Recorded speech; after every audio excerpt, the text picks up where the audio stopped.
Hi అండి అందరికీ. ఇవాళ ఇడ్లీ ఉప్మా చేస్తున్నానండి. చాలా సింపుల్ డిష్ కానీ వెరీ టేస్టీగా ఉంటుందండి. ఒక్కసారి ట్రై చేయండి. కడాయి పెట్టుకొని ఆయిల్ వేసుకొని పోపు దినుసులు కొద్దిగా ఎక్కువగానే వేసుకోండి.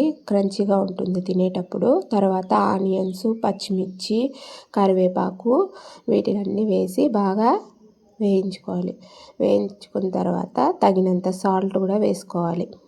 తగినంత సాల్ట్ వేసి మరోసారి కడాయి పెట్టుకొని ఇడ్లీని బాగా స్మాష్ చేసుకోవాలి.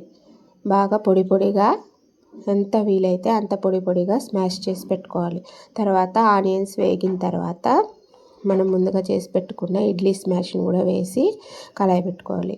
బాగా కడాయి పెట్టుకున్న తర్వాత ఒక్కసారి సాల్ట్ సరిపోయిందని చూసి సర్వ్ చేసుకోవడమే. ఇంతేనండి, చాలా ఈజీ టేస్టీ ఇడ్లీ ఉప్మా అయితే రెడీ అయిపోయిందండి. దీన్ని అలానేనైనా తినొచ్చు, కావాలంటే చట్నీతో కూడా సర్వ్ చేసుకోవచ్చు. ఇలానే బాగుంటుందండి టేస్టీగా. చాలా ఈజీ అండ్ టేస్టీ. నచ్చినట్టయితే సబ్స్క్రైబ్ చేసుకోండి.